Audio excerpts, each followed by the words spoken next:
Page 151 last point कौन सा किया था जी हमने 6.7 पढ़े। Page 151 question number 1 7 point dividend accrued on investment. Accrue word से कब हम यूज करते हैं? जब हमने अर्न कर लिया बट रिसीव नहीं करा। अर्न कर लिया, कमा लिया हमने बट रिसीव नहीं करा, तब ये वर्ड इस्तेमाल करते हैं। डिविडेंड नाम की इनकम दे रखी है क्वेश्चन में, ट्रायल बैलेंस के अंदर ध्यान से देखें 8000 और एडजस्टमेंट नंबर 7 में लिखा हुआ एक्रूड 5000। बेसिकली होता क्या कि जब कंपनी डिविडेंड डिक्लेयर करती है तो डिक्लेयर करने के कुछ दिन के बाद पेमेंट आती है। जनरली 7 डेज का गैप रहता है। तो मान लीजिए 28 मार्च के आसपास अनाउंसमेंट आ गई है तो हमारी कमाई तो हो गई कि हमें डिविडेंड मिलने वाला अनाउंस हो गया, लेकिन 31 मार्च तक मिला नहीं है तो उसको कैश में ऐड नहीं कर सकते। इसका मतलब इस साल की टोटल डिविडेंड की इनकम 13000 है, जिसमें से 8000 ऑलरेडी मिल चुकी है और 5000 अभी मिलनी बाकी। ये मतलब है इसका। ये जिस कंक्लूजन निकाल पा रहे हैं आप कि ट्रायल बैलेंस के अंदर है मतलब इसकी जर्नल एंट्री हो चुकी होगी, मतलब डिविडेंड रिसीव हो चुका होगा। एडजस्टमेंट में है मतलब ये रिसीव नहीं हुआ, इसकी एंट्री करनी बाकी। टोटल डिविडेंड की इनकम 13000 रुपए 13000, जिसमें से 8000 ऑलरेडी मिल चुके हैं क्योंकि ट्रायल बैलेंस के अंदर 5000 मिलने बाकी है। बाय डिविडेंड 8000 एड एक्रूड 5000, जो हमारी टोटल साल की इनकम है वही आनी है आउटर कॉलम में। रिलेटेड क्या होती है इसकी बताइए? एक्रूड इनकम बिल्कुल सही है। Accrued dividend account debit to dividend account. तो हमने एक न्यू एसेट क्रिएट कर ली थी एक्रूड डिविडेंड के नाम की। एसेट बैलेंस शीट में आएगी और हमने डिविडेंड को क्रेडिट करा तो बढ़ाया कि घटाया? इनकम को क्रेडिट करते हैं तो बढ़ती है, बढ़ा दिया। तो एक नई एसेट आ गई है सर हमारे पास, एक्रूड डिविडेंड के नाम से। एक बार सर चेक करो हम डेबिट क्रेडिट सही कर रहे हैं कि नहीं कर रहे। ट्रायल बैलेंस की आइटम बताइए हमारे आंसर में कितनी बार आती है? एक बार कि दो बार? एक बार। एडजस्टमेंट की आइटम हमारे यहाँ कितनी बार आती है? दो बार। ट्रायल बैलेंस में डिविडेंड दे रखा है 8000, क्रेडिट साइड में दे रखा है, मैंने पीएनएल क्रेडिट में लिखा है 8000 एक बार, सही है। जो 5000 का अमाउंट है 5000 का एक्रूड डिविडेंड का वो एडजस्टमेंट में दे रखा है, वो दो बार आना, एक डेबिट और एक क्रेडिट। मैंने पीएनएल में ऐड करा क्रेडिट साइड में, तो क्रेडिट करा है कि डेबिट करा? क्रेडिट करा। मैंने बैलेंस शीट एसेट में लिखा है तो डेबिट करा है कि क्रेडिट करा? डेबिट करा। हर एक एडजस्टमेंट में ये चेक करो कि आपने एक डेबिट करा हो और दूसरा क्रेडिट करा हो। ना कभी दो डेबिट आने ना कभी दो क्रेडिट आने। ट्रायल बैलेंस की आइटम है तो एक ही बार आएगी। ट्रायल बैलेंस के अंदर डेबिट में है तो हमारे आंसर में भी डेबिट है। ट्रायल बैलेंस के अंदर क्रेडिट में है तो हमारे आंसर में भी क्रेडिट है। ये चीज चेक करते हैं अगर आप तो आपका फाइनल आंसर बिल्कुल परफेक्ट आएगा। क्योंकि लॉन्ग क्वेश्चन में क्या होता है कि एक छोटी सी गलती से हमारा फाइनल आंसर गलत आ जाना, इससे बड़ा अलर्ट होकर के करना। पॉइंट नंबर 8 ध्यान से पढ़िए। Point number 8, insurance premium includes 2400 rupees of proprietor's life, मतलब LIC life insurance policy, and the balance for the period from 1st April 18 to 30th June 9। मुझे बताओ कितने महीने हुए? 1st April 18 से 30th June 19 कितने महीने हुए? कैलकुलेट करो। 15 उसके अलावा कोई आंसर? 15 के अलावा कोई आंसर?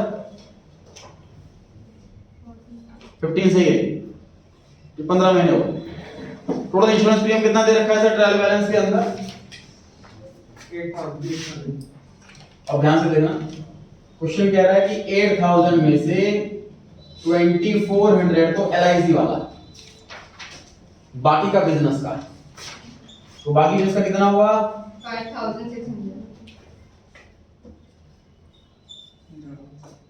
5600 हुआ जी बिजनेस का। इसको ड्राइंग से लिख दूं, ड्राइंग से ये प्रोप्राइटर का पर्सनल खर्चा, उसके लाइफ का इंश्योरेंस वो भरेगा, हम क्यों भरेंगे, उसका पर्सनल खर्चा है, एक बिजनेस का एक्सपेंस नहीं है, मतलब बिजनेस करने के लिए ये एक्सपेंस कोई जरूरी नहीं है, सही है ठीक। बाकी का खर्चा बिजनेस का है, लेकिन मैचिंग कॉन्सेप्ट ने क्या सिखाया है, जितने पीरियड की इनकम लो उतने ही पीरियड के एक्सपेंस लेना। मैं सेल अगर 12 महीने के ले रहा हूं, परचेज 12 महीने के ले रहा हूं, तो ये खर्चा भी तो 12 महीने का लूंगा, 15 महीने का क्यों लूंगा। अब इसमें मुझे 15 महीने का, ध्यान से देखना, मैंने पे कर रखा है 15 महीने का, लेकिन अकाउंटिंग ईयर 12 महीने का है, तो इसे प्रीपेड बोलूं कि आउटस्टैंडिंग बोलूं, प्रीपेड, एक्स्ट्रा पे कर रखा। आउटस्टैंडिंग तब होता है कि पे नहीं कर रखा, मतलब अगर मैंने 12 की जगह 10 महीने का पे कर रखा होता तो 2 महीने का आउटस्टैंडिंग बोलता, 12 की जगह अगर 13 महीने का पे कर रखा होता तो 1 महीने का प्रीपेड बोलता। इसमें कितने महीने का प्रीपेड, 3 मंथ का प्रीपेड। कैसे कैलकुलेट करूं बताओ, अपॉन में 15 मल्टीप्लाई बाय 3। सर ये बहुत कंफ्यूजिंग पार्ट है, ये 15 कैसे आ जाता है, कभी 12 है, कभी 15 है, कभी 11 है, कभी 10। सर टोटल एक्सपेंस जो आप न्यूमरेटर में लिख रहे हो ना, वो कितने मंथ का है, इसमें आपको माइंड लगाना है। क्वेश्चन कह रहा है कि जो इंश्योरेंस प्रीमियम भरा है हमने, ये 1 अप्रैल 18 से 30 जून 19 तक का, मतलब जो इंश्योरेंस प्रीमियम हमने भरा है ये 15 महीने का भरा है, तो जितने महीने का एक्सपेंस है मैं उसी नंबर से डिवाइड करूंगा, तभी तो 1 मंथ का आएगा। अगर क्वेश्चन कहता है 18 महीने का भरा होगा तो मैं 18 से डिवाइड करता, 11 महीने का भरा होगा तो 11 से डिवाइड करता, ठीक है। जितने मंथ का न्यूमरेटर है उतने ही नंबर ऑफ मंथ से डिवाइड करना है, इससे हमारा 1 मंथ का निकल जाता है एक्सपेंस। इस क्वेश्चन में प्रीपेड 3 महीने का है तो मैं मल्टीप्लाई बाय 3 करता हूं। अगर क्वेश्चन में लिखा होता 16 महीने का पेड है तो डिवाइड कैसे करता, 16 मल्टीप्लाई कैसे करता, 4। 18 मंथ का पेड है, डिवाइड कैसे करता, 18 मल्टीप्लाई कैसे करता, 6। उसमें लिखा होता 10 मंथ का पेड है, डिवाइड कैसे करता, 10 मल्टीप्लाई कैसे करता, 2। तो दोनों का ऑप्शन नहीं हो जाता ना फिर, ठीक है। मतलब 12 से जितना गैप है उतने मंथ से मल्टीप्लाई करना, एक्चुअल जितना पेड है उससे डिवाइड करना। ये 12 से ज्यादा भी हो सकता है, 12 से कम भी हो सकता है। आउटस्टैंडिंग के केस में 12 से कम होता है, प्रीपेड के केस में 12 से ज्यादा होता है।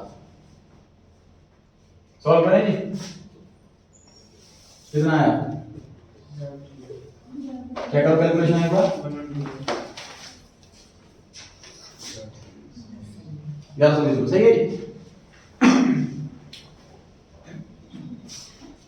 तो इंश्योरेंस प्रीमियम सर एक्सपेंस होता है, ये P&L अकाउंट डेबिट साइड में आएगा,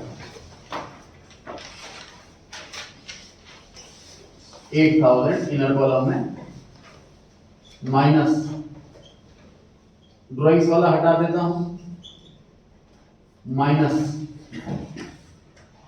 प्रीपेड वाला हटा देता हूं,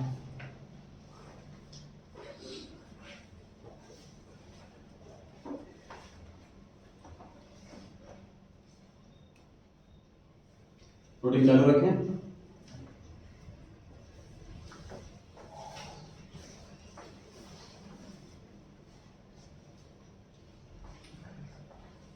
प्रीपेड इंश्योरेंस एसेट होता है,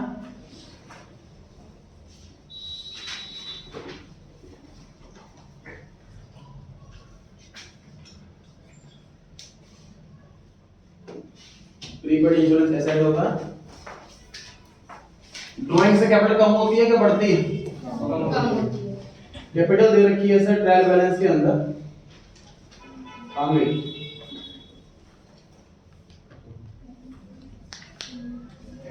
पेंशन प्रीमियम के नीचे दी 1,92,000 माइनस LIC 24।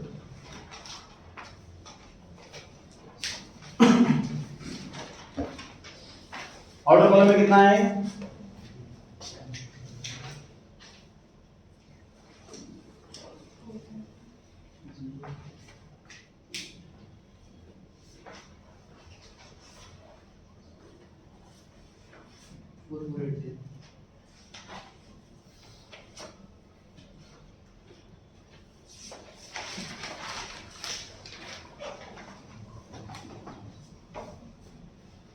समझते एक बार फिर से।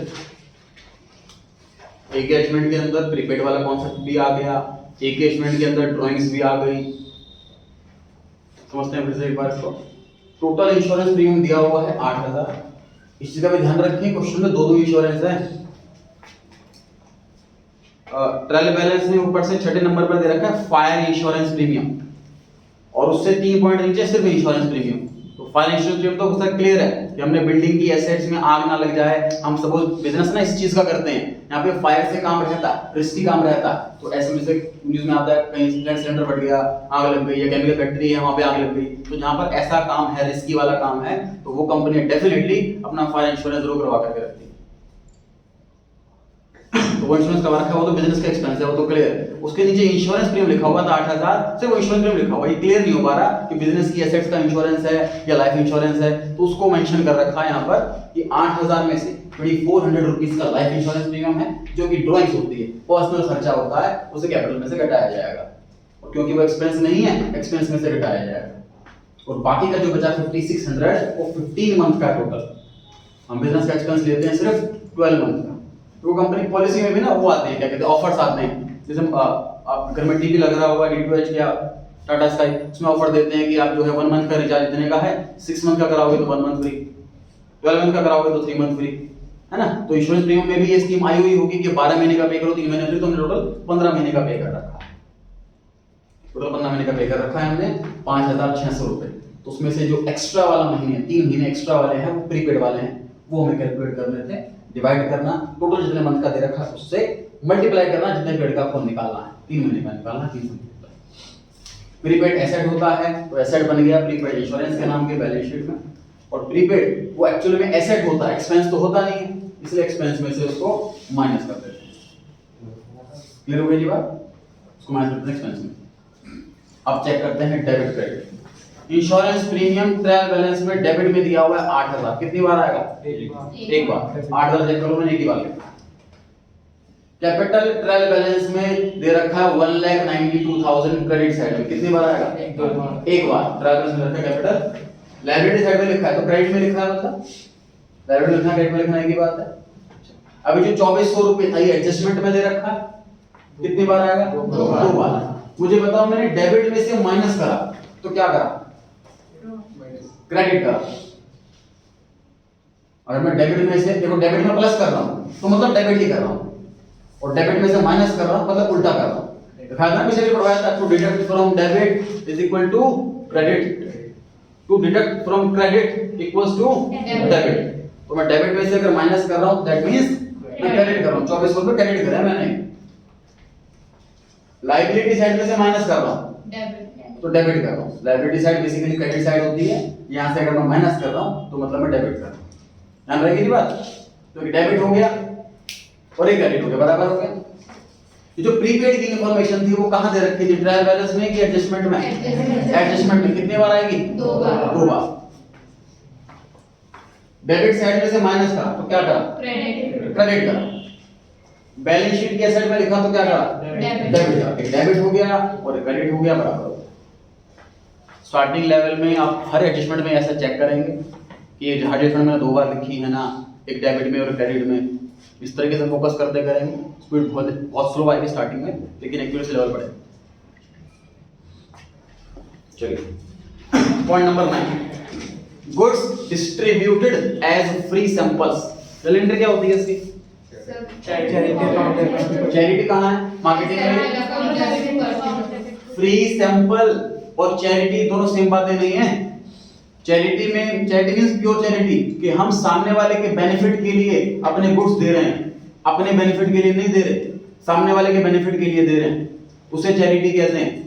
फ्री सैंपलिंग हम कर रहे हैं फ्री में, तो ये मार्केटिंग स्टंट है, मार्केटिंग स्ट्रेटजी है। हमारा प्रोडक्ट यूज नहीं कर रहा, कोई नया प्रोडक्ट लॉन्च करा हुआ है, तो स्टार्टिंग में हम फ्री सैंपल दे रहे हैं। कई बार घर में भी आते हैं कि हमने नया साबुन है या नया टूथपेस्ट है, तो बहुत छोटे छोटे पैकिंग होती है उसकी, वो फ्री में दे करके जाते हैं, और अच्छा लगे तो फिर मतलब कॉल करना और ऑर्डर आएगा। इस तरीके से मतलब अवेयरनेस फैलाते हैं अपने प्रोडक्ट के बारे में। हां जी सर, एडवर्टाइजिंग अकाउंट डेबिट तो परचेस अकाउंट सही है। इसमें आप फ्री सैंपल अकाउंट भी डेबिट कर सकते हैं या फिर एडवर्टाइजमेंट अकाउंट भी डेबिट कर सकते हैं। अगेन सर आपका प्रोवाइडर चाहता है कि फ्री सैंपल वाला खर्चा आप सेपरेट अकाउंट बनाओ और उसमें मुझे बताओ कि फ्री सैंपल वाला खर्चा कितना हुआ, तो प्रैक्टिकल है फ्री सैंपल नाम से नया अकाउंट खोलेंगे। और ऐसी कोई डिमांड नहीं है प्रोवाइडर की तो सारी मार्केटिंग के खर्चे, चाहे वो पोस्टर लगवाने हो, चाहे वो टीवी में ऐड देना हो, सारे खर्चों को हम एक अकाउंट के अंदर लिख देंगे एडवर्टाइजमेंट। तो सेपरेट रखना है या सिर्फ कंबाइंड रखना है हमारे प्रोवाइडर पे डिपेंड है। एग्जाम में मेंशन नहीं होता तो हमारी इच्छा, फ्री सैंपल डेबिट करें कि एडवर्टाइजमेंट डेबिट करें। अब ये जो ट्रांजैक्शन है ये हमें एडजस्टमेंट में दे रखी है, ट्रायल बैलेंस में नहीं। मतलब इसकी एंट्री करना भूल गए, हमने फ्री सैंपल के लिए गुड्स बांट दी लेकिन कोई भी एंट्री नहीं करी उसकी। तो मतलब समझो जितने भी एडजस्टमेंट्स है ना ये सारे के सारे एरर ऑफ फुल ओमिशन, इन सब की एंट्री नहीं करी हमने। और अब एंट्री नहीं, सीधा हमें इसकी डायरेक्ट इफेक्ट डालना। जैसे अकाउंटिंग क्वेश्चन चैप्टर किया था, accounting equation yes sir. Accounting practical life में कभी नहीं करना आपको, वो आपको बेसिक कॉन्सेप्ट सिखा रहा है कि हर चीज का अल्टीमेट इंपैक्ट क्या पड़ता है। मैंने एम्प्लॉय को सैलरी पे करी तो मेरा कैश कम हो जाता है क्योंकि ये एक्सपेंस है, एक्सपेंस की वजह से प्रॉफिट कम हो जाएगा, प्रॉफिट की वजह से कैपिटल कम हो जाएगा, तो कैपिटल से माइनस कर देते हैं उसको। अकाउंटिंग में ध्यान आपको एक्सपेंस का काउंट नहीं होता उसके अंदर, asset equals to liability plus capital, तो सारे एक्सपेंस सारे रेवेन्यू कैपिटल में ही प्लस माइनस होते हैं, तो अल्टीमेट इंपैक्ट दिखाता। हम इस चैप्टर में भी सारी एडजस्टमेंट्स को अल्टीमेट इंपैक्ट डालना होगा। चलिए परचेज कम करनी है मेरे को, परचेज कम करनी है, परचेज अकाउंट क्रेडिट हो रहा है तो परचेज कितनी लिखी थी आप लोगों ने? ट्रेडिंग अकाउंट में परचेज क्रेडिट है, मेरा आपने ऑलरेडी लिखा हुआ होगा परचेज। लास्ट क्वेश्चन में एडिशन आई थी शायद इसकी, नहीं आई है। लेस फ्री सैंपल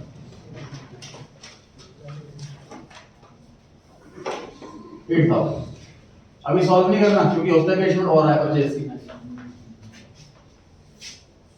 और फ्री सैंपल नाम से एक नया एक्सपेंस बुक कर लिया। क्या करा हमने इसके अंदर, परचेज में से माइनस करा और पीएनआर अकाउंट के डेबिट में एक नया एक्सपेंस लिखा फ्री सैंपल के नाम से।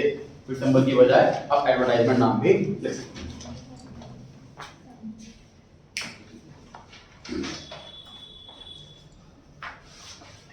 लास्ट चैप्टर रिवाइज करते रहे, संडे को टेस्ट होगा उसका बता चुका हूं पहले में।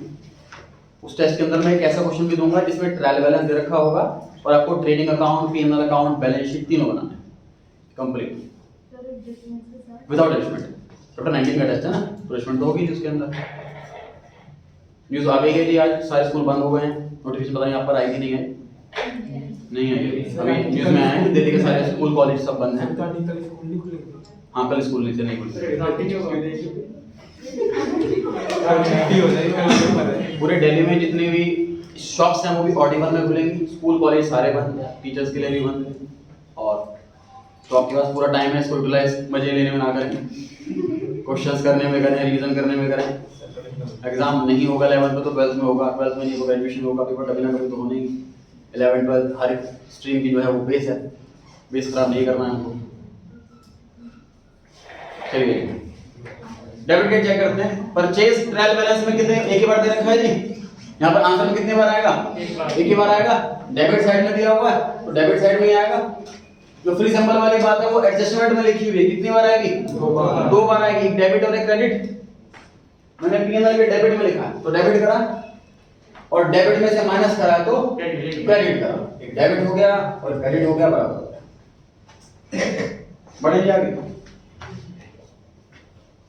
Point number 10, creditors include 4000 which has been settled at 1000। Creditor जो टोटल 4000 रुपए के ऐसे हैं जो 1000 रुपए में सेटल हो गए। बेसिकली होता क्या है कि क्रेडिटर ने हमें गुड्स भेजे, बिल था 4000 रुपए का, तो हमने देखा कि गुड्स खराब हैं तो हम कहते हैं वापस ले जाओ, हमें नहीं चाहिए सामान, तो वो भी कहता है खराब का मैं क्या करूंगा, आप देख लो जितना उसमें से खराब, जितना सही पार्ट निकल जाए, जितना बिक जाए वो ठीक है, आप रख लो, उतने पैसे देना मेरे को, जो खराब वाला से रख देना। क्योंकि जब सामान मंगाया जाता है तो काफी डिस्टेंस से मंगाया जाता है, कॉस्टिंग कितनी आ जाती है। एक बार मैंने ऑनलाइन शॉपिंग में देखा है कि सामान मंगाया और सामान मान लो खराब निकल आया, मैं कंप्लेन कर दी कि मुझे रिटर्न चाहिए, तो रिटर्न लेने ही नहीं आते क्योंकि पता सामान इतने का नहीं है, हमारी कन्वेंस लग जाएगी, कॉस्टिंग लग जाएगी, सामान छोड़ देते हैं हम, ऐसा भी होता है। तो कन्वेंस की काफी कॉस्टिंग होती है, इस चक्कर में बजट भी छोड़ दिया जाता है। तो 4000 रुपए हमें देने थे टोटल, लेकिन सेटलमेंट 1000 रुपए में हो गई। चलिए चेक करते हैं क्रेडिटर कितना है, तो डेटर क्रेडिटर के सामने 30,000 15,000 लिखा है, कैसे पता लगाऊं क्रेडिटर कौन से? उनका क्रेडिट बैलेंस है 15,000 के। ध्यान से देखिए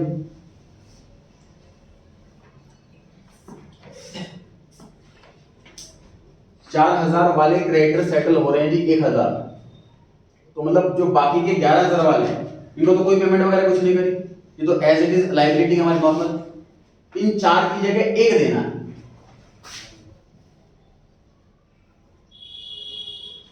तो ये प्रॉफिट हो गया ना हमें, और ये पेमेंट करनी है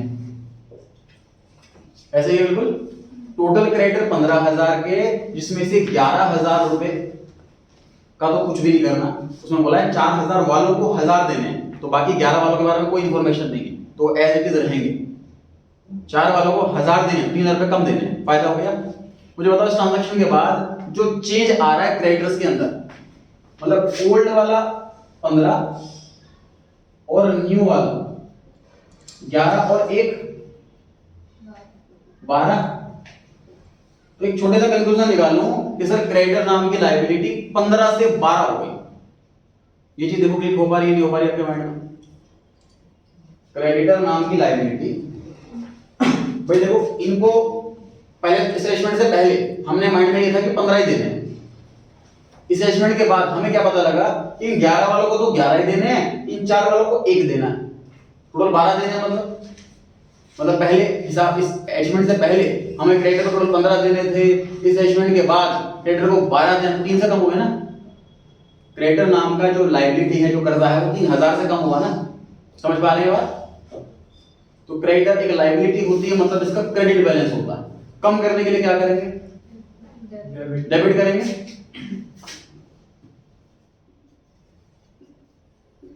प्रॉफिट सारे के सारे जाते हैं sir PNL account credit side. Creditor account debit to profit and loss account 3,000।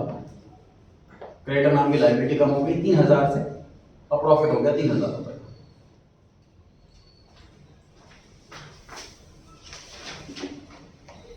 Creditor 15,000 minus discount बोल सकते हो, आपको सेटलमेंट बोल सकते हो, 3,000 आउटर कॉलम में 12,000 बाय क्रेडिटर्स। अब देखो हमारे आंसर में 4,000 रुपए कहीं नहीं आया और 1,000 रुपए कहीं नहीं आया। इधर बैठो, हमारे आंसर में क्वेश्चन में दे रखा था 4,000 और 1,000, ऐसे में लिखो तो हमारे आंसर में 4,000 रुपए कहीं नहीं आया। हमें हर चीज का इंपैक्ट निकालना है, क्वेश्चन से अमाउंट कॉपी पेस्ट नहीं कर सकते कि 4,000 दे रखा है तो मैं अभी 4,000 कहीं ना कहीं प्लस माइनस कर दूं, या 1,000 दे रखा है तो 1,000 कहीं ना कहीं प्लस माइनस कर दूं। हमें लॉस से कॉन्सेप्ट निकालना कि 4,000 वालों को 1,000 देना है, 3,000 रुपए से कम हुआ है, टोटल क्रेडिटर 3 से कम हुआ है, क्रेडिट नाम की लायबिलिटी कम हो गई, प्रॉफिट वाली बात है। पीएल अकाउंट क्रेडिट साइड, और क्रेडिटर 15 के थे, 3 से कम हो गए 12 के। डेबिट डेट चेक करते हैं। क्रेडिटर ट्रायल बैलेंस में दे रखा है, कितने बार आया? एक बार आया। कौन सी साइड दे रखा है? Credit side. तो मैंने बैलेंस शीट में लायबिलिटी में लिखा हुआ 15 था तो क्रेडिट ही करा, एडजस्टमेंट में लिखा हुआ था वो 2 बार आना, पीएनएल अकाउंट क्रेडिट में लिखा मतलब क्रेडिट करा, लायबिलिटी में से माइनस करा मतलब डेबिट करा। माइनस करना मतलब अपोजिट काम करना। बैलेंस शीट में जो लायबिलिटी साइड होती है वो क्रेडिट साइड होती है, क्रेडिट लिखते नहीं वहां पर, लेकिन क्रेडिट साइड होती है क्योंकि लायबिलिटी से क्रेडिट बैलेंस होता है, ऐसे एसेट्स का डेबिट बैलेंस होता है। तो लायबिलिटी में से माइनस कर रहा हूं, मतलब क्रेडिट साइड में से माइनस कर रहा हूं, मतलब मैं इफेक्टिवली इसका डेबिट कर रहा हूं। तो ये डेबिट करा 3,000, ये क्रेडिट करा 3,000, एक डेबिट और एक क्रेडिट पूरा हो गया। पढ़ सकते हैं जी आगे बात? चलिए पॉइंट नंबर 11, डेप्रिसिएशन लगाना है पुराने वाली बिल्डिंग पे 10% और नए वाली पे 5%।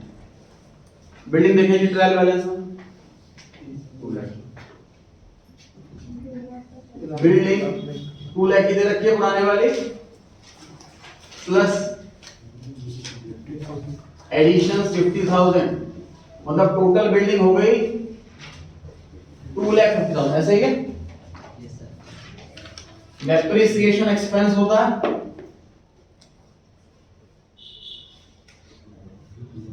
कैलकुलेशन में हेल्प करें, कैलकुलेट कैसे करूं डेप्रिसिएशन? 2 लाख का 10% और 50,000 का 5%। सही है?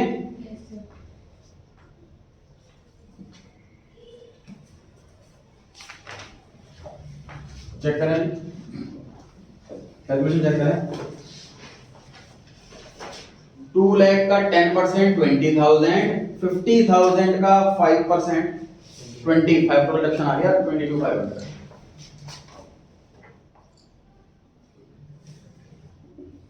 Less depreciation 22,500। आउटर कॉलम में 227,500। समझते हैं? एक बार नोटिंग करें, टाइम लगाते हैं इस पर।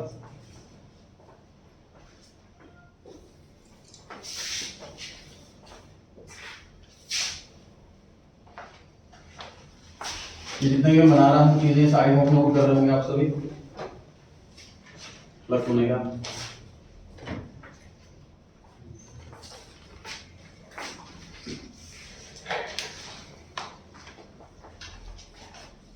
डेबिट क्रेडिट पे बात करते हैं जी। पहले बिल्डिंग ट्रायल बैलेंस में दे रखी है, एक बार आएगी। 2 लाख रुपए ट्रायल बैलेंस में दे रखे थे, एक बार आने, एक बार आए। 50,000 ट्रायल बैलेंस में दे रखा था, एक बार आना, एक बार आया। डेबिट में दे रखा था, बैलेंस शीट के एसेट में लिखा है मतलब डेबिट करा। डेप्रिसिएशन वाली बात लिखी थी एडजस्टमेंट में, 2 बार आनी। एसेट में से माइनस करा तो क्या करा? क्रेडिट करा। फिर बता रहा हूं एसेट साइड डेबिट साइड है, उसमें से माइनस करना मतलब अपोजिट वाला काम करना। तो एसेट में से माइनस कर रहा हूं मतलब क्रेडिट कर रहा हूं। 22,500 मैंने क्रेडिट करे और पीएनएल के डेबिट में लिखे हैं तो मतलब 22,500 मैंने डेबिट करे। तो ये क्रेडिट हो गया, डेबिट हो गया, बराबर। डेप्रिसिएशन की एंट्री क्या होती है? डेप्रिसिएशन डेबिट हुआ एसेट, डेप्रिसिएशन एक्सपेंस होता है इसलिए पीएनएल के डेबिट में आया। एसेट क्रेडिट हो रही है मतलब एसेट कम हो रही है, एसेट कम कर। ठीक है, ये लॉजिक है। माइनस करना है यहां से, मतलब 2 लाख की एसेट थी और 22,500 की घिस गई, इतनी घिस गई। सर ऐसा क्यों? पुरानी बिल्डिंग पे ज्यादा डेप, नई बिल्डिंग पे कम डेप। पुरानी बिल्डिंग पूरे साल यूज करेगी 10% डेप्रिसिएशन, नए वाली बिल्डिंग डेफिनेटली साल के बीच में बनाई होगी या खरीदी होगी, तो 6 महीने इस्तेमाल करिए, इसलिए उस पर आधा रेट 10 की जगह 5%। क्वेश्चन में काम आसान कर दिया हमारा, डेट मेंशन ना करके सीधा रेट ही आधा दे दिया हमें कि पुराने वाली पे नया लग पूरा लगाओ और आधी वाली पे आधा रेट लगाओ, बचने वाली में। तो आधा रेट का रीजन यही है कि कम मंथ के लिए यूज होती है एसेट तो कम मंथ का डिडक्शन लगता है, ज्यादा मंथ तो ज्यादा मंथ का डिडक्शन लगता है। बढ़े जी आगे। Point number 12, amortise brand name and design 20%। कि अमोर्टाइज वर्ड पहले पढ़ा था कभी? डेप्रिसिएशन का ही दूसरा नाम अमोर्टाइजेशन है। क्या फर्क है इन दो वर्ड में? जैसे डेप्रिसिएशन टेंजिबल वाली एसेट्स के लिए इस्तेमाल करते हैं, अमोर्टाइजेशन इनटेंजिबल वाली एसेट्स के लिए इस्तेमाल करते हैं। तो ब्रांड नेम्स इनटेंजिबल एसेट होती है, इसलिए यहां पर हम डेप्रिसिएशन की जगह अमोर्टाइजेशन वर्ड यूज कर रहे हैं। सिर्फ नाम चेंज है, बाकी सब कुछ सेम। तो जो काम आपने पॉइंट नंबर 11 में किया था डेप्रिसिएशन वाले केस में, वही काम आपको इस वाले पॉइंट में करना। Brand names and design. मेरे पास जगह कम है जी, मैं शॉर्ट में लिख रहा हूं, आपके पास भरपूर जगह है, फुल फॉर्म लिखें। अमोर्टाइज को शॉर्ट में रिटर्न ऑफ कहते हैं। रिटर्न ऑफ, राइट ऑफ मतलब उससे हटाना। ब्रांड नेम दे रखे हैं सर 1,50,000 के, इसका 20% हुआ 30,000। आउटर कॉलम में बचा 1,20,000।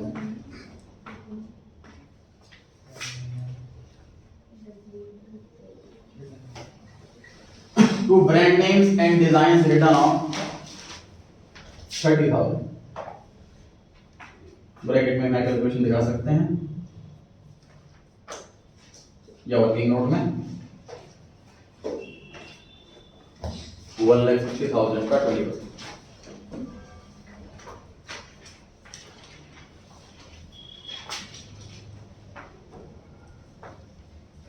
डेबिट कार्ड चेक करें जी। ब्रांड नेम्स एंड डिजाइन्स दिया हुआ है ट्रायल बैलेंस के डेबिट साइड में, तो मैंने बैलेंस शीट के एसेट में लिखा और सिर्फ एक बार लिखा। अमोर्टाइजेशन की जो बात थी वो एडजस्टमेंट में लिखा हुआ है, 2 बार आना है। एसेट में से माइनस करा तो क्या करा, क्रेडिट करा।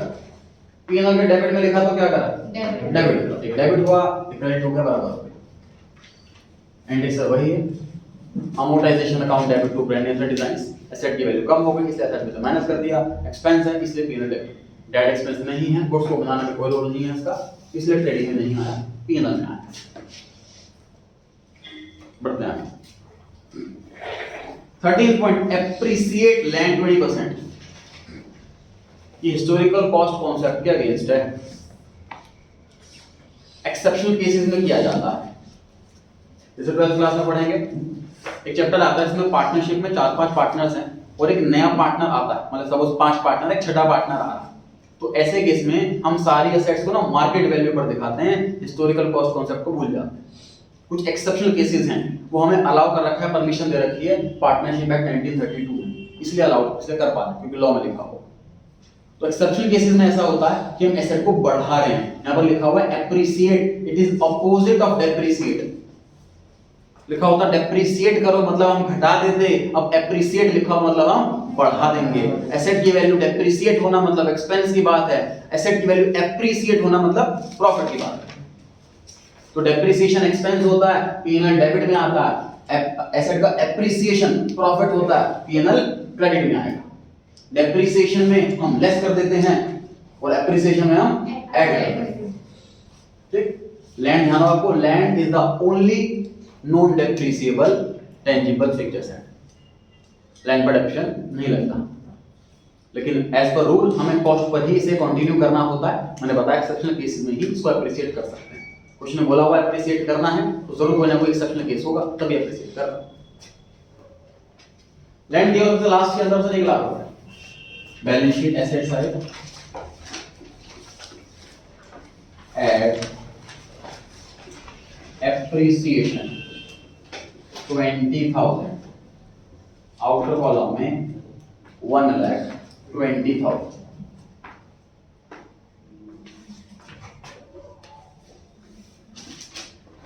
by land account 20,000।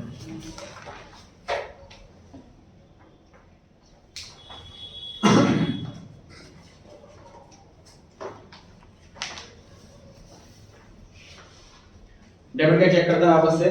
लैंड दिया हुआ है सर ट्रायल बैलेंस के डेबिट साइड में, तो एक ही बार लिखना है। मैंने बैलेंस शीट की एसेट में लिखा है तो मतलब डेबिट करा और एक ही बार लिखा। एप्रिसिएशन वाली जो बात थी वो एडजस्टमेंट में लिखा हुआ है, 2 बार आएगा। मुझे बताइए मैंने बैलेंस शीट की एसेट में ऐड करा तो क्या करा, डेबिट करा। पी&एल अकाउंट क्रेडिट में लिखा है तो क्या करा, क्रेडिट करा। डेबिट हो गया, क्रेडिट हो गया, बराबर। सर वो एप्रिसिएशन से बाय एप्रिसिएशन अकाउंट, एप्रिसिएशन नाम से नया अकाउंट नहीं खोलते हम। दूसरी बात यह है कि हम फाइनल अकाउंट चैप्टर के अंदर इस टाइम तो वैसे भी नया अकाउंट नहीं खोल सकते, ठीक है। ब्रैकेट में मेंशन कर सकते हैं हम ये एप्रिसिएशन की वजह से बाय लैंड अकाउंट आया है। जैसे यहाँ पे मैंने बाय क्रेडिटर लिखा था तो ब्रैकेट में सेटलमेंट एंड डिस्काउंट मेंशन कर सकते हैं। यहाँ पे बाय लैंड अकाउंट ब्रैकेट में एप्रिसिएशन मेंशन कर सकते हैं। एंट्री हम कर रहे हैं land account debit to P&L, ठीक है। पॉइंट नंबर 14, तो जब लूज टूल्स होते हैं, टूल किट वगैरह होती है, इसकी हर साल के ना एंड में वैल्यू लगाई जाती है कि आज डेट में अब इसकी कितनी वैल्यू है। तो ऐसी वजह से लूज टूल बताइए ट्रायल बैलेंस में कितने दे रखे हैं, 15,000। एडजस्टमेंट में क्या लिखा हुआ है कि साल के एंड में हमने वैल्यू करा तो वो 10,000 के रहेगा। इनडायरेक्टली ये कह रहे हैं कि 5,000 का डेप्रिसिएशन। भाई एसेट की वैल्यू शुरुआत में 15,000, एक एसेट की वैल्यू साल के एंड में 10,000, मींस 5,000 का डेप्रिसिएशन, ठीक है।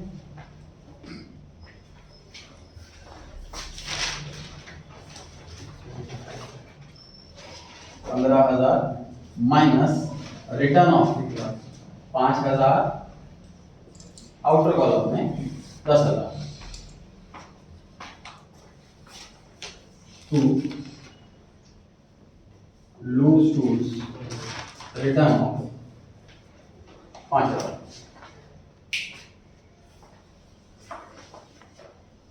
टोटल 15,000 के हैं, नई वैल्यू 10,000 है, 5,000 से वैल्यू कम हो रही है। एक्सपेंस है इसलिए P&L डेबिट में आ रहा है, एसेट की वैल्यू कम हो रही है इसलिए एसेट में से माइनस करते हैं। अब चेक करते हैं sir debit credit. Loose tools 15,000 trial balance के डेबिट में दे रखा है, मैंने एक ही बार लिखा है उसको बैलेंस शीट एसेट में, मतलब डेबिट करा।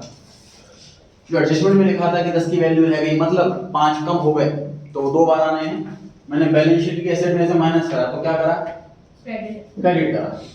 P&L के डेबिट में लिखा है तो क्या करा, डेबिट करा। इसके आंसर बहुत कम बच्चों के आ रहे हैं तो डेबिट अभी भी क्लियर नहीं है, इसमें कह रहा हूं बैलेंस शीट के एसेट में से माइनस करा है तो क्या करा है, तो आपको तुरंत माइंड में क्लिक करना चाहिए कि एसेट साइड डेबिट साइड है, माइनस करना मतलब अपोजिट काम करना, तो मतलब क्रेडिट करा।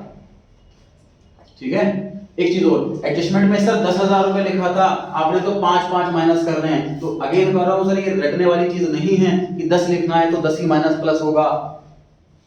और जैसे कैरेक्टर वाले में 4,000 लिखा तो 4,000 प्लस माइनस ही होगा। हमें एडजस्टमेंट को पढ़ करके उसका मीनिंग निकालना,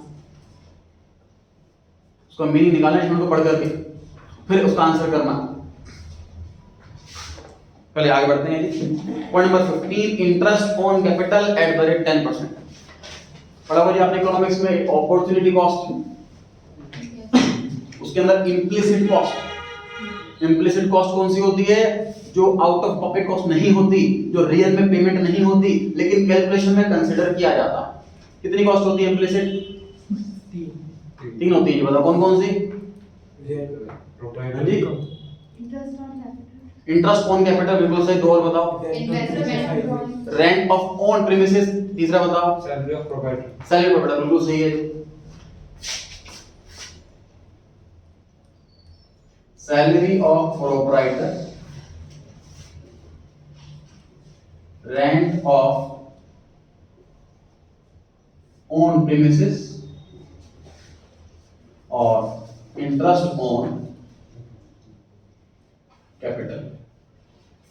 सर खुद का जो पैसा लगा रखा है रियलिटी में उस पर ब्याज नहीं देना होता, खुद की जगह का रेंट नहीं देना होता, प्रोप्राइटर को सैलरी नहीं देनी होती। ये 3 खर्चे ऐसे हैं जो रियल में पे नहीं किए जाते लेकिन कॉस्टिंग निकालते टाइम इसको कंसीडर किया जाता। एग्जैक्टली 3 ही है, कोई 4 या 2 नहीं। ठीक है जी, ये इकोनॉमिक्स में पढ़ा होगा आपने, अकाउंट्स में भी चीज आ रही है। अब हम पढ़ रहे हैं interest on capital. Interest on capital से एक ऐसा एक्सपेंस है जो रियलिटी में पे नहीं करना। बेसिकली क्या है, प्रोप्राइटर हमें कहता है अकाउंटेंट को कि भाई जो मैंने पैसा लगा रखा है बिजनेस के अंदर, इसको अगर मैं एफडी करता तो इंटरेस्ट तो मिलता है एफडी पर, वो इंटरेस्ट का नुकसान भी तो हो रहा है, मुझे देखा जाए तो वो भी तो मेरी कॉस्ट है, उस हिसाब से आप इंटरेस्ट कैपिटल मुझे दो, वो खर्चा भी लिखो बुक्स के अंदर, तब सही प्रॉफिट मानूंगा। तो ऐसी कैलकुलेशन चाहता है तो ऐसी कैलकुलेशन करेंगे सर, हम बिजनेस एक्सपेंस मानेंगे इसको। एक्सपेंस डेबिट साइड में आते हैं to interest on capital. Capital sir है कितनी, 1,92,000। कितना परसेंट देना, 10% देना, 19,200। इंटरेस्ट ऑन कैपिटल आपने पढ़ा था जर्नल एंट्रीज चैप्टर के अंदर, एंट्री बताइए। Interest on capital debit to interest account. Interest on capital account debit to capital account, ये टॉपिक आपने पढ़ा था अकाउंटिंग इक्वेशन चैप्टर के अंदर भी। क्या करते थे उसमें सर कैपिटल से कैपिटल में ही प्लस, कैपिटल में ही माइनस। बिजनेस का एक्सपेंस है, एक्सपेंस में लिख दिया मैंने, हमें इंटरेस्ट कैपिटल पे देना है तो हमें अकाउंटेंट को ओनर को इंटरेस्ट देना है। तो ओनर को ये सब बाहर का पता नहीं, उसको पैसे देंगे, हम कैश देंगे, उसके खाते में लिख देंगे, उसका खाता हमारे खुला हुआ है कैपिटल के नाम, plus interest on capital 19,200 plus interest on capital 19,200। वापस से चेक करते हैं सर, एडजस्टमेंट में लिया हुआ इंटरेस्ट ऑन कैपिटल 2 बार आना है, एक डेबिट में और एक क्रेडिट में। मैंने लायबिलिटी में प्लस करा तो क्या करा, लायबिलिटी साइड क्रेडिट साइड होती है, प्लस करना मतलब उसी साइड में रहना, क्रेडिट करा। माइनस करता तो अपोजिट साइड होती ना, ठीक है।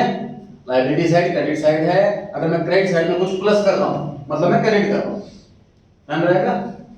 यहां क्रेडिट करा, P&L के डेबिट में लिखा मतलब डेबिट करा, एक डेबिट हो गया एक क्रेडिट हो गया, बराबर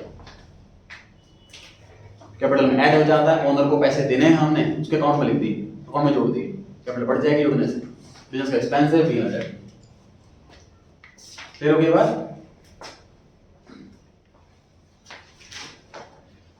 अगली इम्प्लिसिट कॉस्ट आ गई प्रोप्राइटर की salary. Mister Edu gets a salary of 1000 per month to Edu's salary. Again sir हमें प्रोप्राइटर को सैलरी देनी है, कोई बाहर का बंदा नहीं है तो कैश पकड़ा देंगे उसको, उसके खाते में लिख देंगे, उसका खाता खुला हुआ है हमारा कैपिटल के नाम से, ऐड सैलरी। बताइए सही लिखा है, कोई मिस्टेक करी है? सही लिखा है, कोई मिस्टेक करी है? 12,000 है। बिल्कुल सही। 1000 रुपए देखते ही फटाफट से ना लिख दें, 1000 के साथ पर मंथ लिखा हुआ है, हम अकाउंट बना रहे हैं 12 महीने का, तो बिना कहे 12 से मल्टीप्लाई कर दें। हो सकता है एग्जाम में पर क्वार्टर दे रखा हो, तो आपको कैलकुलेशन हिसाब से लेनी है कि 12 महीने का ही बैठे।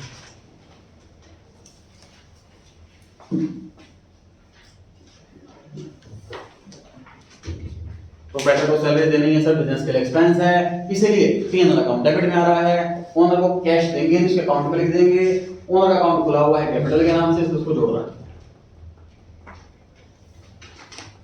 Proprietor salary account debit to capital account, इसकी एंट्री हुई। डेबिट के चेक करते हैं sir. Capital sorry balance sheet liability side में ऐड करा तो क्या करा? क्रेडिट करा। P&L डेबिट में लिखा है तो क्या करा? डेबिट करा। डेबिट हो गया, क्रेडिट हो गया, पूरा हर रेशमेंट में चेक करना है। Point number 17, cost of stock as on 31st March 19 60,000, market value 50,000। तो क्लोजिंग स्टॉक इकलौती एक ऐसी आइटम है जो आपको हमेशा एडजस्टमेंट में ही मिलेगी, क्योंकि 31 मार्च को स्टॉक कितना था वो एक्चुअल में अप्रैल में काउंट होता है। मुझे 2 अप्रैल को 5 को जब टाइम मिला तब कैलकुलेट कर लिया हमने।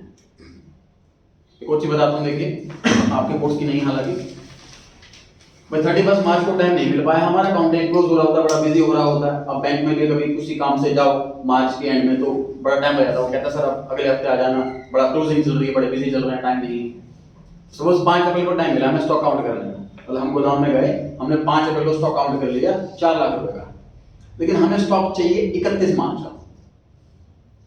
पैसे केस में क्या करते हैं जी हम, अभी इन 4 दिनों में जितनी भी हमने परचेजिंग करी होगी वो जुड़ गया होगा इसके अंदर, वो माइनस करेंगे। जितनी भी सेल करी होगी वो घट गया होगा, वो ऐड बैक करेंगे। उससे हम 31 मार्च वाला स्टॉक कैलकुलेट कर लेंगे। अब ये वाली कैलकुलेशन ना ये अकाउंट्स के कोर्स के अंदर नहीं है, ये कॉस्टिंग के सब्जेक्ट के अंदर है, तो ये पढ़ोगे कॉस्टिंग में। हम अकाउंटेंट को कॉस्ट अकाउंटेंट रेडीमेड करके तैयार करके सीधा बता देता है कि स्टॉक कितने रुपए का 31 मार्च। हम फाइनेंशियल अकाउंटेंट का इतना काम है क्लोजिंग स्टॉक पता लगाना, वो क्लोजिंग स्टॉक पता लगाना हमारा भी काम नहीं है, वो हमारा कॉस्ट अकाउंटेंट बताएगा बिजनेस का क्लोजिंग स्टॉक है कितने रुपए का। कॉस्ट अकाउंट इस तरह से कैलकुलेट करता है, वो बता रहा है। ये 31 मार्च कैलकुलेट नहीं हो पाता जनरली, एक हफ्ता 10 दिन बाद कैलकुलेट करते हैं, तो हम रिवर्स में चलते हैं। जो प्लस हो चुका है, परचेज प्लस हो चुकी होगी माइनस कर दो, सेल माइनस हो चुकी होगी प्लस कर दो। 31 मार्च का स्टॉक ऐसे कैलकुलेट होता है। क्लोजिंग स्टॉक की कॉस्ट दे रखी है सर अलग 60,000 और मार्केट वैल्यू दे रखी है अलग 50,000। जनरली सर मार्केट वैल्यू बढ़ती है, देखो होता क्या है, जैसे हमें पता है कि भाई बड़ा दुकानदार जो होलसेलर है, मैन्युफैक्चरर है, वो ज्यादा कमाता है एक रिटेलर से, ऐसा ही होता है। जो रिटेलर है, छोटा दुकानदार, वो क्या करता है भाई 2 पीस ले आया, 1 पीस बेचा, फिर 1 पीस बेचा, खत्म हो गए, फिर 2 पीस लिया, ऐसे करता है छोटा दुकानदार। जो होलसेलर है वो ट्रक भर के सामान मंगा लेता है और एक पेटी के कार्टन बेचता है। मैन्युफैक्चरर तो बल्क में रॉ मटेरियल मंगाता है, पूरा गोदाम भर लेता है अपना रॉ मटेरियल से, और फिर धीरे धीरे उसमें से मैन्युफैक्चरिंग करता रहता है, ऐसा होता है। इन जनरल चीजों के रेट बढ़ते हैं, घटते नहीं, ये चीज हमको पता है, इन्फ्लेशन होता है इन जनरल। तो जो मैन्युफैक्चरर रॉ मटेरियल खरीद लिया पुराने रेट से, उसके बाद रेट बढ़ गए, तब तो महंगे रेट से बेचेगा आने वाला सामान, सामान उसको रखा हुआ पुराने रेट का, तो बहुत प्रॉफिट हो गया उसको। सेम चीज होलसेलर के साथ, उसने ट्रक भर के सामान मंगा लिया पुराने रेट से, अब रेट बढ़ गए तो नए रेट से ही बेचेगा, सामान पुराने रेट का रखा हुआ तो उसको प्रॉफिट हो जाता है। रिटेलर खरीदता है 2 पीस, तो रेट बढ़ने का कुछ सेंस नहीं, क्योंकि एक आदमी से रखा होता है उसके पास, इसलिए वो इतना ज्यादा ग्रो नहीं कर पाता और नहीं कर पाता। खैर, ये जो क्वेश्चन है एक्सेप्शनल केस है सर, कि हमने स्टॉक खरीद लिया ये सोच करके कि शायद रेट बढ़ेंगे, लेकिन बाई चांस रेट घट गए, मार्केट वैल्यू 10,000 रुपए कम हो गई। खरीदा 60,000 रुपए का, लेकिन आज की डेट में मार्केट वैल्यू 50,000 रुपए। तो अब मैं स्टॉक को 60,000 का मानूं या 50,000 का मानूं, यहाँ क्वेश्चन मार्क है। और चैप्टर 3 का एक कॉन्सेप्ट हमारे उसकी हेल्प करता है, उसका आंसर देते हैं। प्रूडेंस कॉन्सेप्ट, उसी का दूसरा नाम कंजर्वेटिज्म है। वो कहता है कि जो कम अमाउंट है ना वो मानो, सेफ्टी साइड रखो। 60 का आपने खरीदा, आज डेट में मार्केट वैल्यू 50 है, तो ऐसा मानो 50 का ही स्टॉक है वो। ज्यादा का बिक गया तो अच्छी बात है, वरना 50 का तो बिकेगी। तो क्लोजिंग स्टॉक हमें इस क्वेश्चन में कौन सा कंसीडर करना है अमाउंट? 50,000। स्टॉक एसेट होता है, balance sheet asset side.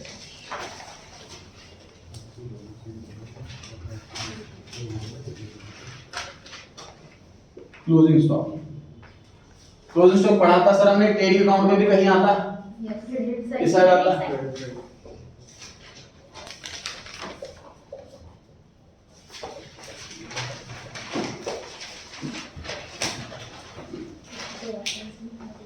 Closing stock दिया हुआ है, एडजस्टमेंट में 2 बार आना है। मैंने बैलेंस शीट की एसेट में लिखा है तो क्या करा है? डेबिट करा है। ट्रेडिंग अकाउंट क्रेडिट में लिखा है तो क्या करा है? क्रेडिट करा है। डेबिट हो गया, क्रेडिट हो गया, पूरा हो गया।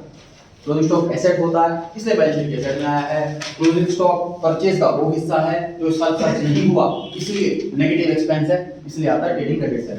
मर्जी है आपकी, क्लोजिंग स्टॉक यहां ना लिखने की बजाय आप परचेज में से लेस करके भी दिखा सकते हो। एडजस्टमेंट सारी कंप्लीट हो गई है जी।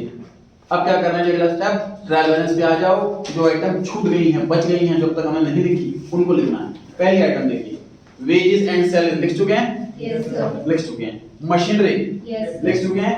Commission yes sir. नहीं लिखा, डेबिट वाला नहीं लिखा। पॉइंट नंबर 3 आया था जिसमें लिखा था कमीशन एडवांस में मिला है 1/3, वो इनकम वाले कमीशन की बात थी, 3000 वाले कमीशन की बात थी आज की।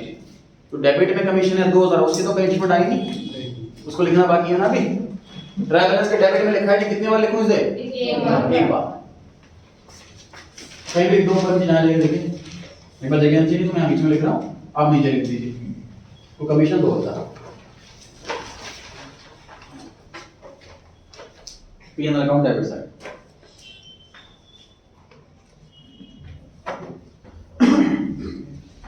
एग्जाम में हाफ पेज में आपके तीनों अकाउंट आ जाएंगे, कितना लेते पेपर होगा।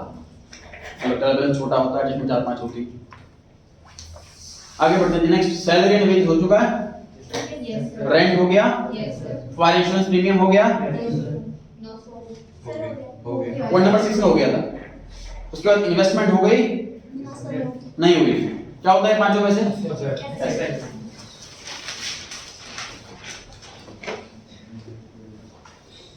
एग्जाम में होमवर्क में ये भी कर सकते हो आप कि जैसे ही आपने ट्रायल बैलेंस की कोई आइटम लिखी यहाँ पर, उस पर टिक लगा दिया। उससे फायदा क्या होगा? जब एडजस्टमेंट के बाद आप ट्रायल बैलेंस पर आओगे तो जो अनटिक है सिर्फ वही आपको लिखनी, ध्यान रहेगा। डिविडेंड हो गया, यस सर। उसके बाद इंश्योरेंस प्रीमियम हो गया, यस सर। कैपिटल हो गया, यस सर। ड्राइंग्स हो गया, नो सर। नहीं हुआ। Drawings is negative capital, capital में से माइनस कर देते हैं, 10,000। Minus capital, sorry minus drawings 10,000। Drawings trial balance में कहां दे रखा है? डेबिट क्रेडिट, डेबिट में दे रखा है। मैंने लायबिलिटी में से माइनस करा तो क्या करा? डेबिट करा। डेबिट की आइटम डेबिट में ही आनी है और एक ही बार आनी है। नेक्स्ट परचेज हो गई, सेल्स हो गई, नो सर। सेल्स नहीं हुई, सेल्स लिख दो।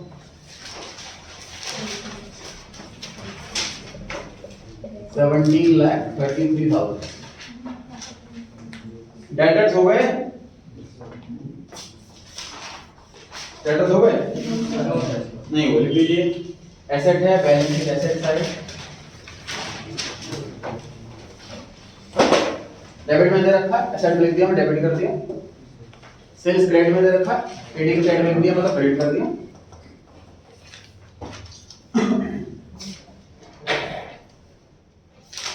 क्रेडिटर्स हो गए, यस सर। बिल्डिंग हो गया, yes sir. Additions to building हो गया, yes sir. Brand name design हो गया, यस सर। कैश हो गया, नो सर। कैश लिख दीजिए balance sheet asset side. Trial balance का डेबिट दे रखा है, एक ही बार आएगा।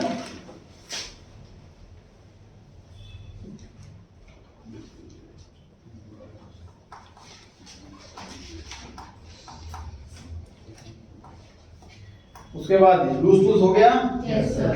स्टॉक दिया हुआ। सर स्टॉक पॉइंट नंबर 17 में भी दे रखा है और स्टॉक यहां भी दे रखा है, क्या चेक कर रहे हैं? सर वो ओपनिंग स्टॉक है, वी वर डेबिट में। हाँ जी, देखिए मैं बताया क्लोजिंग स्टॉक जो है ये क्लोजिंग स्टॉक डेबिट में होता है, स्टॉक क्रेडिट में नहीं होता।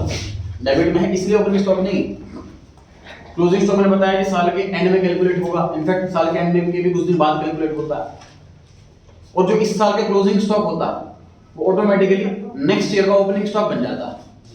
तो ट्रायल बैलेंस में स्टॉक दे रखा, मतलब इसकी एंट्री पास हो चुकी, तो भी ट्रायल बैलेंस के अंदर आया। क्लोजिंग स्टॉक की एंट्री तो हुई, डेफिनेटली पुराने वाला स्टॉक होगा जो लास्ट ईयर का बच गया और इस साल हमने खर्च किया होगा।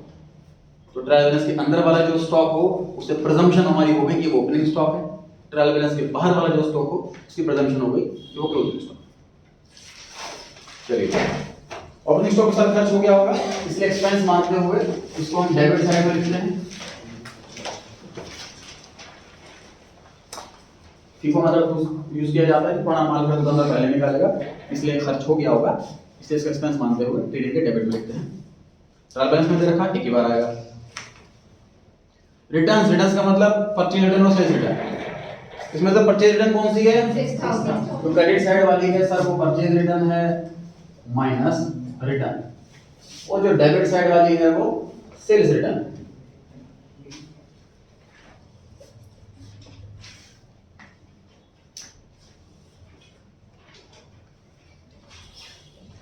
परचेज रिटर्न का क्रेडिट बैलेंस है, मैंने डेबिट में से माइनस करा मतलब क्रेडिट करा। सेल्स रिटर्न का डेबिट बैलेंस है, क्रेडिट में से माइनस करा मतलब डेबिट करा। आपको इस तरीके से डेबिट क्रेडिट चेक करना है।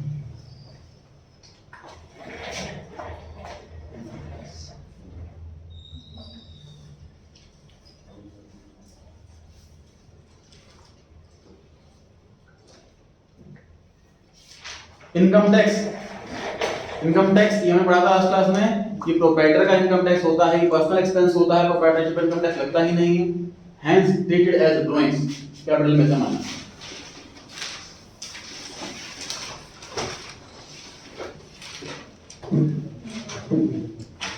ट्रायल बैलेंस के डेबिट में दिया हुआ है, मैंने लायबिलिटी में से माइनस कर रहा हूं मतलब डेबिट कर रहा हूं। आपको धीरे धीरे प्रैक्टिस हो जाएगी, जब आपके पास शायद स्पेस कम पड़ रहा हो तो अब आगे से प्रैक्टिस हो जाएगी। सर कैपिटल में काफी सारी कैलकुलेशन होती हैं, काउंट से प्लस माइनस करते हो, वहां पे मिडिल स्पेस छोड़ करके चलना है ना, आपको एक्सपीरियंस से आइडिया होता रहेगा। उसके बाद डिस्काउंट दिया, पता डिस्काउंट हो गया कि नहीं हुआ? नहीं हुआ डिस्काउंट एक भी। चलिए, तो डेबिट वाला डिस्काउंट है वो एक्सपेंस है, डेबिट में आएगा। क्रेडिट वाला डिस्काउंट है इनकम है, क्रेडिट में आएगा। डेबिट वाला डिस्काउंट डेबिट में आएगा, क्रेडिट वाला डिस्काउंट क्रेडिट में आएगा। दोनों ही पीएनएल में आएंगे, तो उससे कोई लिंक नहीं है उनका, कॉस्टिंग से कोई लिंक नहीं है उनका। यहाँ पे टू डिस्काउंट अलाउड, यहाँ bye discount risk. Trial balance की आइटम एक ही बार आनी, एक ही बार लिखिए। नेक्स्ट आइटम लैंड हो चुका है। Yes sir. अब ये कंप्लीट हो गया है, एडजस्टमेंट कंप्लीट। ट्रायल बैलेंस का वेट करना है, उसके बाद हमें यहाँ बैलेंसिंग फिगर निकाल करके आपको जीपी निकालना है, gross profit.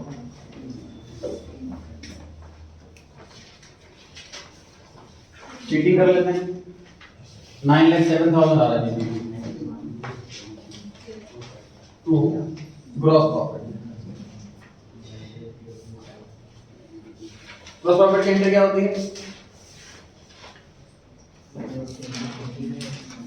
Credit manager entry debit minus credit, ठीक है। एंट्री क्रेडिट साइड में जो है पोस्टिंग नहीं, एंट्री बता।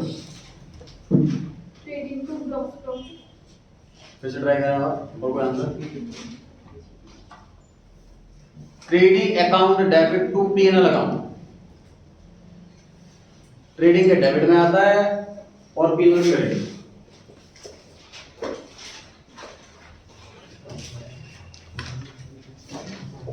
By gross profit 9,07,000। ये सामान बेचकर हमने इतना पैसा कमाया, उस पैसे को मैं इस अकाउंट में लेके जा रहा हूँ, ये देखने के लिए भी और खर्चे भी हुए हैं। सारे खर्चे काटने के बाद नेट कितना बचा वो जानने के लिए यहाँ से निकालेंगे हम net profit to net profit. ये आ रहा है सर 843,820। कैलकुलेशन जितनी भी करें घर पर खुद से करें, कैलकुलेटर या मोबाइल से करेंगे, प्रैक्टिस आपकी छूट जाएगी। ऐड लेस करने की फास्ट एग्जाम में खुद करना पड़ेगा, अपने आप स्पीड स्लो हो जाएगी। घर पे 10-20 क्वेश्चन 50 क्वेश्चन जब आप करोगे खुद से, खुद कैलकुलेशन करके, ऑटोमेटिकली आपकी कैलकुलेशन की स्पीड भी फास्ट होगी। नेट प्रॉफिट आ रहा है सर 843820। एग्जाम में इसलिए भी टाइम लगता है, कैलकुलेशन सारे देख सकते हो आप। इसमें पहले सब ऐड करना है, टोटल में लिखना है, इन सब का टोटल करना है, रफ में लिखना है, दोनों को माइनस करना है तो प्रॉफिट आए। आपको आधी बैलेंसिंग करनी, हमने कैश बुक में भी करा है, लेजर में भी करा है। प्रॉफिट सर ओनर का, लॉस भी ओनर का। प्रॉफिट से कैपिटल बढ़ जाएगा, ऐड नेट प्रॉफिट। लॉस होता तो माइनस कर लेते। जर्नल एंट्री क्या होगी नेट प्रॉफिट की? P&L account debit to capital account. बिल्कुल सही है सर। पीएनएल अकाउंट के डेबिट में आया है, पीएनएल अकाउंट डेबिट, कैपिटल बढ़ गई है, इससे कैपिटल अकाउंट क्रेडिट। 843820। अब कैपिटल कंप्लीट हुई है, अभी आउटर कॉलम में आएगी। मतलब 6 आइटम आ गए इसके अंदर। एग्जाम में 6 आइटम नहीं होगी, 2 या 1 ही होगी। क्वेश्चन लेंथी बना रखा है मैंने ताकि कम क्वेश्चन मैक्सिमम एडजस्टमेंट कवर हो सके। टोटल करना है कि आपको बैलेंस शीट लायबिलिटी साइड का और बैलेंस शीट एसेट साइड का। इस चैप्टर के अंदर एक पॉजिटिव चीज है कि आपका आंसर सही है कि गलत है आपको खुद पता लग जाएगा। टोटल टैली होना चाहिए। टोटल जितना एसेट साइड का आ रहा है, टोटल अगर उतना ही लायबिलिटी साइड का आ रहा है तो सही हो सकता। दोनों मैच नहीं कर रहे तो पक्का गलत है। दोनों मैच कर रहे हैं तो शायद सही, शायद गलत। क्योंकि ऐसी गलती अपने पढ़ा है टल बैलेंस में भी, डबल साइड एरर भी होते हैं। तो 5000 की जगह आपने 4000 लिखे दोनों साइड, तो टैली तो हो जाएगी बैलेंस शीट, लेकिन आंसर गलत होगा। एग्जामिनर क्या करने वाला है सर देख लीजिए। एग्जामिनर आपका 8 मार्क्स का क्वेश्चन 8 सेकंड में चेक करेगा। ग्रॉस प्रॉफिट का अमाउंट चेक करेगा, वो ठीक है। नेट प्रॉफिट का अमाउंट चेक करेगा, वो ठीक है। टोटल बैलेंस शीट का अपने आंसर से, इस आंसर से मैच कर रहा है, वो नहीं, अपने आंसर से मैच कर रहा है, ये ठीक है। पूरे 8 नंबर। ग्रॉस प्रॉफिट ठीक है, नेट प्रॉफिट ठीक है, 8 में से 6 नंबर। बैलेंस शीट टैली नहीं हो रही, लेकिन जीपी और एनपी सही, 8 में से 6 नंबर। जीपी सही है और नेट प्रॉफिट गलत है, टोटल बैलेंस शीट का गलत है, 4 नंबर। ग्रॉस प्रॉफिट भी गलत है तो 2 नंबर। जनरल एग्जाम में क्या होता है? जनरल एग्जाम में नेट प्रॉफिट में गलती होती है, क्योंकि ज्यादा मैक्सिमम आइटम जो होती है ना क्वेश्चन में, वो पीएनएल अकाउंट में होती है।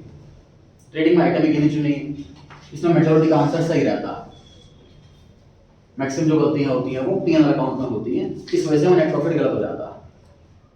नेट प्रॉफिट की वजह से आगे ये भी गलती हो जाती है। ठीक है जी। जब घर पे प्रैक्टिस करें क्वेश्चंस की, मान लीजिए आपने पूरा अकाउंट बना लिया है, ट्रेडिंग भी, पीएनएल भी, बैलेंस शीट भी, और आपका आंसर मैच नहीं कर रहा है जो बुक में आंसर दे रखा है। मैं घर के प्रैक्टिस से बता रहा हूँ कि आपका जीपी, एनपी और टोटल मैनेजमेंट में मैच नहीं कर रहा, तो ऐसे केस में आप क्या करना घर के लिए? ग्रॉस प्रॉफिट आंसर में से देख करके लिख लेना पीएनएल, और पीएनएल कंप्लीट करके देखना पीएनएल सही आ रहा है कि नहीं आ रहा है। सो दैट आपको पता होता क्या। तो बच्चे डाउट्स आते हैं मेरे पास, इस बार मैंने पहला क्वेश्चन कराई है और मेरा आंसर नहीं आ रहा। मैंने कहा क्या नहीं आ रहा? जीपी, एनपी के बैलेंस शीट। वो कह रहा सर जीपी नहीं आ रहा था, तो आगे मैंने कहा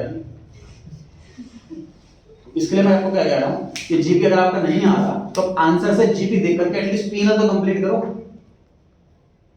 सो दैट आप बोलो कि सर मैंने आंसर से देख लिया था, मेरा एमपीएनएल सही है, मेरे बैलेंस शीट भी सही है, कोई ना कोई गड़बड़ में ट्रेडिंग में। या फिर मान लीजिए आपका जीपी सही आ रहा है, एनपी नहीं आ रहा मान लो सही, तो एनपी आंसर में से देख करके एटलीस्ट बैलेंस शीट तो कंप्लीट करो। तो दैट आप बोल सकते हो मेरी बैलेंस शीट भी सही है, मेरा ट्रेडिंग में सही है, कोई गड़बड़ पीएनएल में, बस वहां मिस्टेक हो जाती है। ये घर के एग्जाम में तो कर नहीं पाएंगे, आंसर अवेलेबल नहीं होगा। ठीक है जी। अगर प्रैक्टिस करके ऐसे ही करें तो अगर कोई आंसर मैच नहीं कर रहा तो वो आंसर देख लें उस टाइम पे। टोटल आ रहा है सर बैलेंस शीट का 10,63,620। टोटल दोनों साइड का सेम आना चाहिए। क्वेश्चन नंबर 2 करेंगे सर नेक्स्ट क्लास में। एक तो फॉर्मेट बना करके आए घर से, टाइम बचेगा फॉर्मेट बनाने का, और जितना उससे खुद से ट्राई कर सकते हैं बहुत अच्छी बात है।